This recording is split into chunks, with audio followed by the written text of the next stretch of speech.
उन्हें ना तो आपकी पूजा पाठ से मतलब है, मौका लग गया तो 2-4 दिन में स्नान कर लिया, वरना स्नान करने की भी उन्हें कोई जरूरत नहीं थी।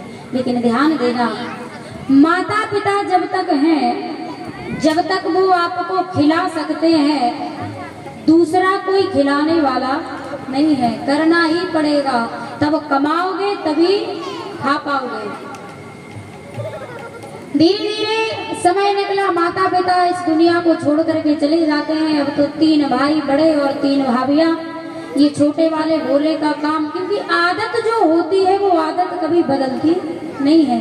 इनके माता पिता ने गलती कर दी क्या, जब ये छोटे थे तब उन्होंने एक ही विचार किया कि अभी तो ये छोटा है और जब बड़ा हो जाएगा तो अपने आप समझ आ जाएगी, अपने आप स्नान करेगा, अपने आप मंदिर जाएगा।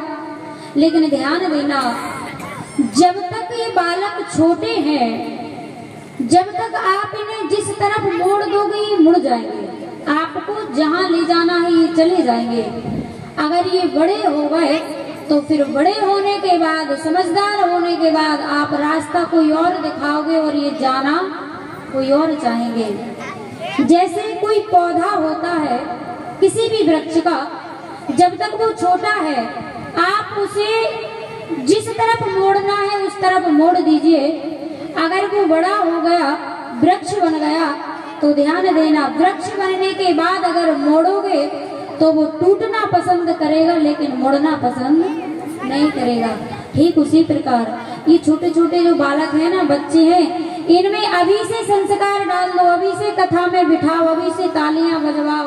आपको जिस रास्ते पर चलाना है अभी से रास्ता दिखा दो, ये आपकी बात मान जाएंगे। अगर आप चाहो कि ये समझदार हो जाए फिर बात मान ले, तो ध्यान देना, अगर ये समझदार हो गए और फिर आप रास्ता दिखाओगे तो ये घर छोड़ना पसंद करेंगे, लेकिन आपकी बात मानना पसंद नहीं करेंगे। इसलिए अगर संस्कार देना है तो छोटे से ही दीजिए, बड़े में फिर कोई काम के नहीं है। आज इनकी आदत थी, खाते थे और सोते थे। एक दिन की बात है, भाभियां परेशान हो गई कि कुछ करते हैं नहीं, अब तो खूब बड़े भी हैं, इन्हें करना चाहिए, कोई कहाँ तक खिलाएगा।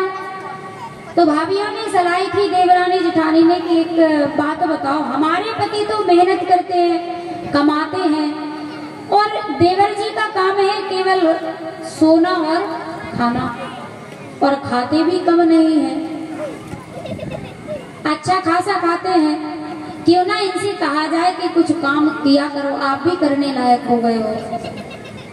तो भाभियों ने अपने अपने पतियों से शाम को कहा कि आप अपने भाई से क्यों नहीं कह देते कि ये भी कुछ काम करे, ये तो कुछ नहीं करता, सोता है दिन भर, ऐसा तो है नहीं कि अब छोटा है खूब बड़ा हो गया है। भाइयों ने कहा कि अरे छोड़ो, इसे आदत है और अब तो माता पिता नहीं है, और अगर अब हम कहेंगे तो इसे अच्छा नहीं लगेगा, इसलिए कितना खाएगा, छोड़ दीजिए। भाभियों ने कहा कि नहीं, कुछ तो उपाय करना पड़ेगा। और भाभियों ने ज्यादा जबरदस्ती की तो बेचारे भाइयों को मजबूरी में माननी पड़ी बात अपनी अपनी पत्नियों की। और आज शाम का समय, तीनों एकत्रित बैठे हुए हैं, छोटे भाई को बुलाया और कहा कि भैया एक काम क्यों नहीं करते, आप अब तो बड़े हो चुके हो, कब तक ऐसे बैठे बैठे खाओगे, अब तो कुछ काम करने लगो, आप भी कुछ कमाओ, और जब कमाओगे तभी ये समाज सम्मान देता है। बिना कमाने वाले को ना घर में इज्जत है और ना बाहर इज्जत है। आजकल तो भैया पैसे की इज्जत है, आदमी की इज्जत तो है ही नहीं। तो भाभियों ने जब बार बार कहा तो भाइयों ने उससे भी कहा, छोटे भाई से, कि भाई करने लगो कुछ। उसने हाथ को जोड़ करके कहा कि भैया आप तो जानते हो मैंने छोटे से ही कोई काम नहीं किया, मैंने तो पढ़ाई भी नहीं की, पढ़ा लिखा भी नहीं हूँ कि बाहर जाकर के कुछ कमा सकूं, क्योंकि बिना पढ़े को भी कोई जल्दी जल्दी काम मिलता नहीं है। तो मैंने तो पढ़ाई भी नहीं की, मैं आखिर करने लायक भी कुछ नहीं हूँ, क्या कर सकता हूँ। भाभियाँ बोल पड़ी और भाभियों ने कहा आप बाहर जाकर के नहीं कमा सकते हो तो कम से कम हमारे खेत में जो अनाज लगा हुआ है उसको चिड़िया आकर के खाती हैं, कोई जंगली जानवर आकर के खा जाते हैं, तो उसमें तो पढ़ाई की जरूरत नहीं है, खेत पर जाना है, खेत में चक्कर लगाना है, तालियां बजा करके पक्षियों को भगाना है, इतना तो कर सकते हो। तो उसने कहा कि हाँ ये तो मैं कर सकता हूँ।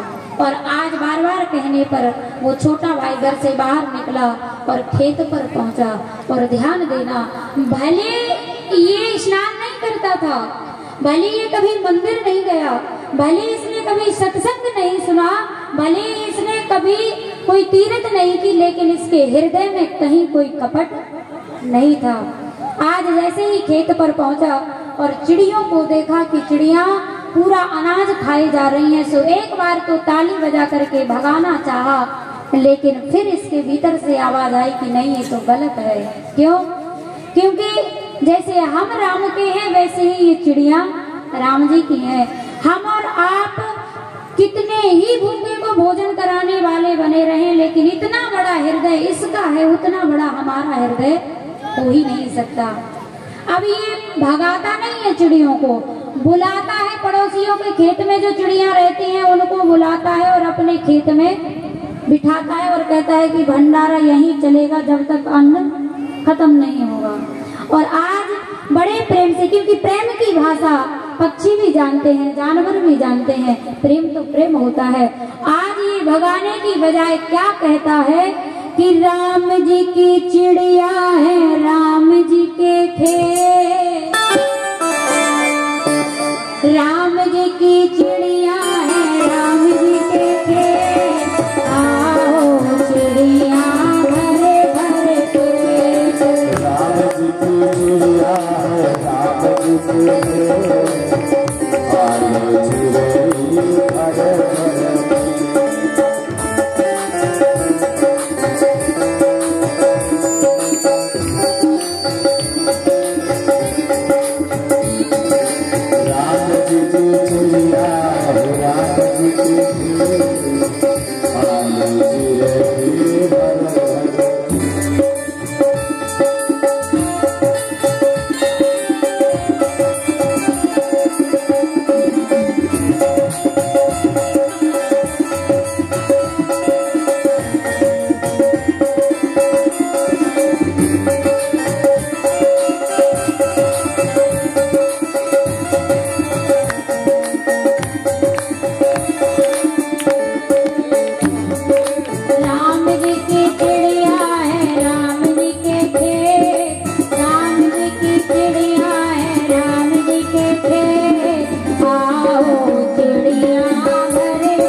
आज आप चिंतन करके देखो,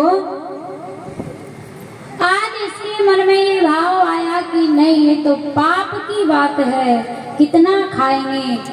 अगर उसने हमें जीवन दिया है तो भोजन की व्यवस्था